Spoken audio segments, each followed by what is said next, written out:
What's up guys, Venom RB here. So today we're going to be checking out Accelerate X, which recently got a beta update. So this game is now free to play. Before it was 25 Robux. So yeah, let's just get into it and check everything out. Alrighty, so a lot of people are going to probably want to know what's the car you got for buying the game if you haven't played yet. And we got a McLaren Senna LM, which mine looks like this, which is pretty cool. And then if you had over 5,000 miles, then you also apparently will have received an aerial Atom. So again, two very cool cars. Alright, so now let's just go over just the GUIs and stuff of this beta update because it has changed. For your dealership, or no, this is my garage, you have, it just looks different now. A lot of you who played Accelerate V4 and Accelerate X will remember it was just like a black bar on the side of your screen almost, and you just click that and it would show you your cars. I don't know really how to explain it. If you know, you know. But anyways, now it's like this full-on GUI sort of. I don't know how to describe it. It looks much better though. I do like it. You can favorite cars and stuff, which is pretty cool. As for the dealership, it looks the same. You can't favorite cars obviously, and you get to buy them, and then it'll show you your top speed and cash per stud. Personally, I wish in the garage it would still tell you your cash per stud, but it won't, I guess. So I mean, that's too bad. I would like to see that though. But yeah, so there's just the dealership, and then there is the garage. You also are able to now change more settings of the game. For example, hair loss mode, aggressive flip, stuff like this. H pattern shifter, which is neat. So if you have like a wheel or something, I guess, I don't know. Which this game does have wheel support, virtual reality support, and controller support, as well as the keyboard. So that's pretty cool. You have engine volume and audio. In video, you have all sorts of new things like high speed effect, level of detail, all of these things which can, you know, reduce and add lag. Bubble chat, which is fun, I guess. Localization for, you know, how it displays if you're going miles per hour, kilometers per hour, or studs. And then you have just your basic keybinds, which is pretty good. So for customization in this game, it also looks the exact same. It's just the same click on a part. And then you have paint, you know, material, reflectance, transparency, and wraps.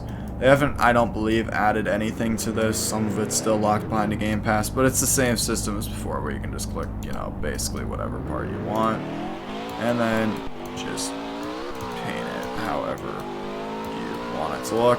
And then it costs actually a lot of money to paint, but yeah, that's about all there is for customization. Again, it's the exact same as it was in Accelerate V4. Not V4, Accelerate X, but yeah. Okay, so now let's just go ahead and just check out some this Senna, because this is a new car. So obviously, like in the old Accelerate X, this beta update left no details out. As you can see, the interior is really good. You can even open your sun flap, sun visor, or whatever the frick you want to call it. It has a working speedometer as well now, which is, you know, kind of commonplace on Roblox, but at this point, but still really nice to see. I know some of the older cars had it, not all of them though. But yeah, so detail is still insane. You can open this and you can see under here you have your whatever's under there in the first place in real life. Ignore the door struts being orange, just wouldn't let me paint them for some reason. Along with all these other things, you also get an entire brand new map, which is really good. I'm finally glad the game has a new map and not just a borrowed one. I think the new map looks quite good. Alright, so now let's get into some complaints, I guess you could say. So my first complaint, and honestly the biggest complaint I have with this game, is just that it's really not optimized. Again, beta game, that will, I'm sure, change, but as of now, the optimization is pretty terrible. You lag quite often. This is a smaller server. If there were multiple people at spawn right now, my frame rate would have just died.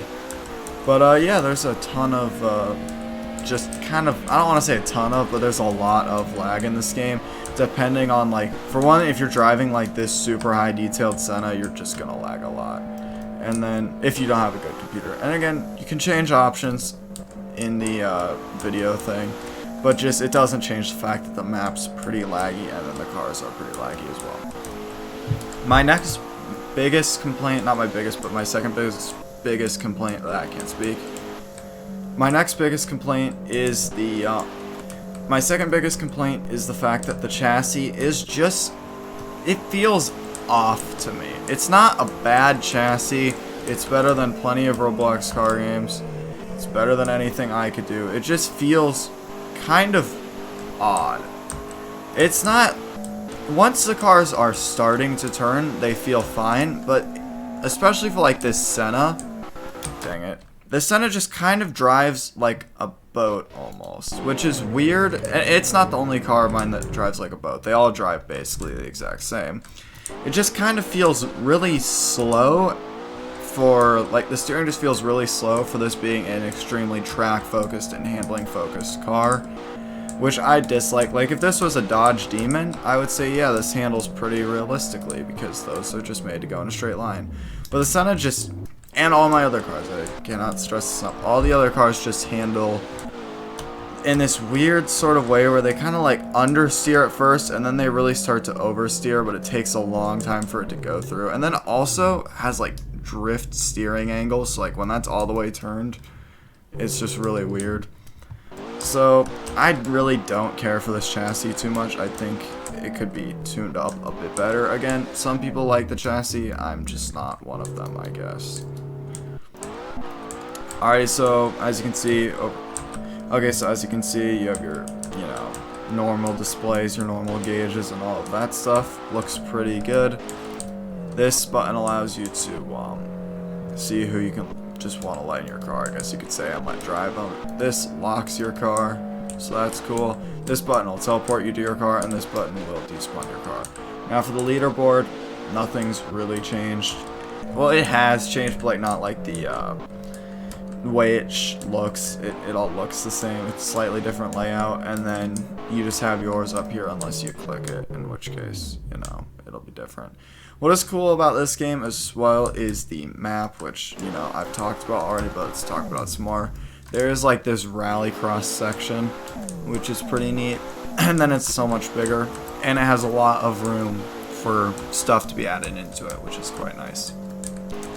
So ultimately, to wrap up this video, I want to keep this like short, sort of get to the point. Would I say this update made the game better? 100%. It's a much better game, even though it's on the laggier side and I don't love the chassis. It does feel like an actual much better game. It feels like its own game now, whereas before when I bought it, I was somewhat disappointed because it really did just feel like I had just bought Accelerate V4 again, which is a game I also played a fair amount. But I really like the way this game feels overall. It looks quite nice. If you want to play it, it is now free to play, like I said. The links will be in the description. Feel free to check it out. I would recommend that you do check it out. And thank you all for watching this video. I will see you all in the next one, which will probably be in another year like this one. And yeah, that's about it. Venom out.